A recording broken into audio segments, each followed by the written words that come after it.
vice teacher at Safaria Governmental School. Today we will speak about the lesson 1 unit 3, the main principle of heredity. معناها المبادئ الأساسية للوراثة. 1000 years ago, man has observed that some traits are transmitted from one generation to another, and scientists have called that hereditary traits, like the color of the hair, or the color of the skin, the number of fingers, and the blood groups. Some traits are not transmitted from one generation to another, and they are called acquired traits. 1000 years ago, منذ آلاف السنين، العلماء لاحظوا أن بعض الصفات الوراثية تنتقل من الآباء إلى الأبناء، سموها الصفات الوراثية، زي لون الشعر، زي لون الجلد، عدد الأصابع، رزمة الدم أو بيسموها فصيلة الدم. بعض الصفات الأخرى لا تنتقل من جيل لآخر ويسموها acquired traits. So there are two types of traits. Number one, acquired traits. They are traits that can't be transferred from one generation to another, like the skills, playing football, drawing. These traits can't be transmitted from one generation to another, so it is called acquired traits. Number two, hereditary traits. They are traits which can transfer from one living organism to another during reproduction process. You may wonder how hereditary traits are transmitted from one generation to another, and why some traits of the parents appear in the offspring. ممكن احنا نسأل هي ليه بعض الصفات ممكن تظهر في بعض الأجيال أو تنتقل من الآباء إلى الأبناء. The experiment by Mendel, the scientist who the first one who made experiments that explain the heredity of living organisms.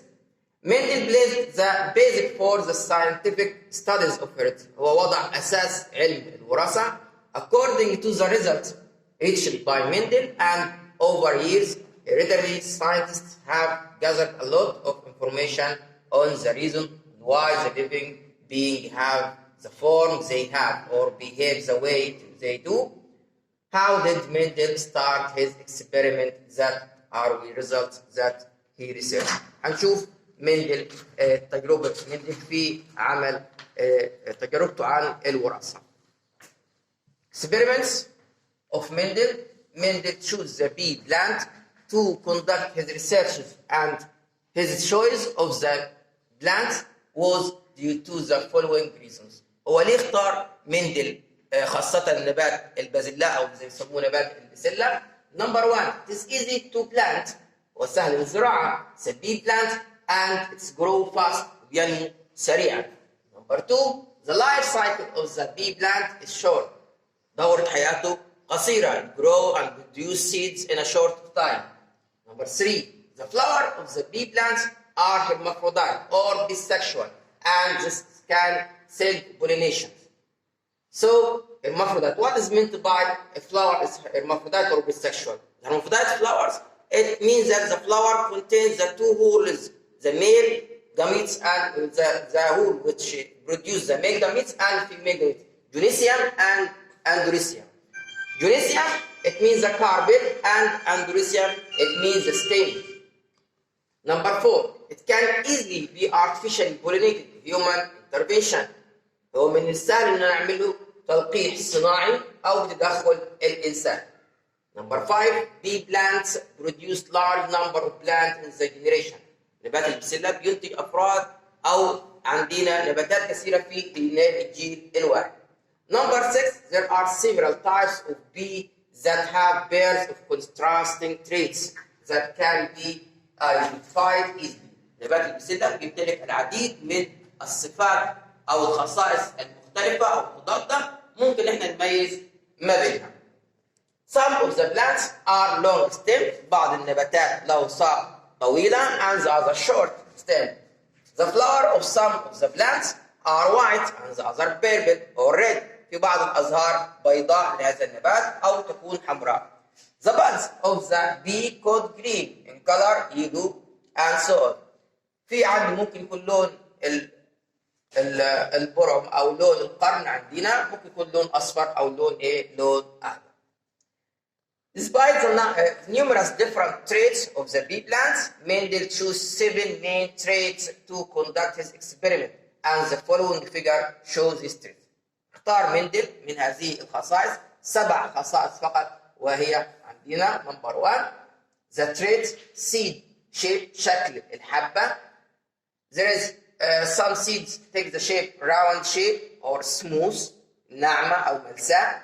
Number 2 the other type produce seeds wrinkled، بيسموها مجعد. Number 2 the color of the seed، there is yellow color and green color. But shape شكل القرن smooth أملس، pinched or wrinkled it's mean مجعد. Bud color green yellow، flower color purple or red and white.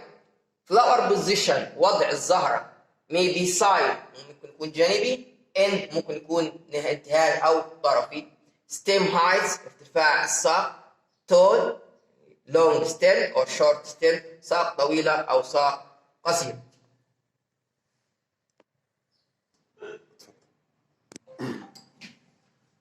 Mendel studied the inheritance of each pair of the constructing hereditary pairs of the traits separately following specific scientific steps. مندل درس كل زوج من الصفات المتضادة منفصلا بطرق علمية. To explain that هنشرح ده the following step in studying the seed color trait of the plant. احنا هنشرح لون البذرة بيكون لا اما عندنا green or yellow.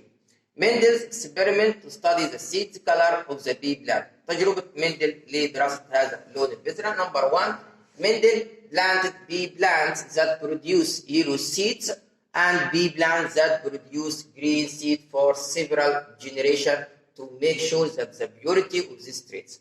مندل زرع نباتات تنتج بذور صفراء عند أخرى بتكون عندنا صفراء لعدة أيام عشان يتأكد من نقاء الصفة to ensure the purity of the traits in the plant. يتأكد من نقاء الصفة.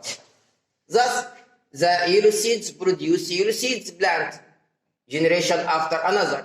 النبات اللي بينتج بذور صفراء بينتج بذور صفراء لعدة أيام. And some goes for the green seed. وبرضه ده بالنسبة للنبات اللي بينتج بذور خضراء. Mendel was able to do this by self-pollination of these plants for several generations.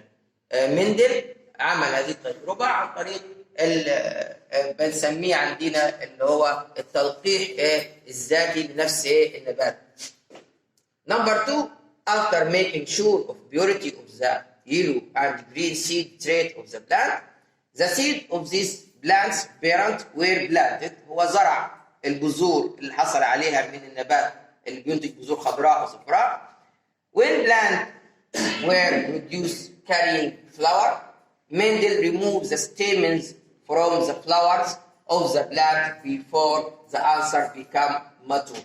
مندل بعد ما زرع النبات نما النبات ينتج أزهار، أزال مندل الستيمنز أو اللي هو الطلع أو بنسميه عندنا الميل أورجان العضو المذكر في النبات from this flower of the plant before the answer become mature. معناه قبل ما يتم نضج المنتج the answer which the organ which produce the pollen grain. It is the male gamete in the plant. Why Mendel removes the stamen from the flower before the answer become mature? To avoid self-pollination between the answer and the stigma in the same flower, because he wants to make a mixed pollination between two different types of the plant. This is answer of this question. Why did Mendel remove the stamen from the flowers of the plant? Number 3, by means of cross-pollination, Mendel pollinates the flower of the plant that produce yellow seed with pollen from the plants that produce green seeds. He also pollinated the flower of the plant that produce green seeds with pollen from the plant that produce yellow seeds. Then he covered the stigma of the pistils. Why did he cover the stigma? مندل عمل ايه الخطوة الثالثة؟ هو عمل عندنا تلقيح، عندنا خلطي ما بين الزهرة النبات اللي بتنتج بذور صفراء واخرى بتنتج بذور ايه؟ بذور خضراء. يعني عمل ايه؟ عندنا pollination, mixed pollination between the flowers, the pollen grain from one flower to another flower. In the first generation, he plants this seeds أو عمل mixed pollination between the yellow seeds and green seed. The first generation was all produce yellow seeds, and the second generation, the result that he found that the plant produce yellow seeds and the plant produce green seeds as ratio 3 to 1.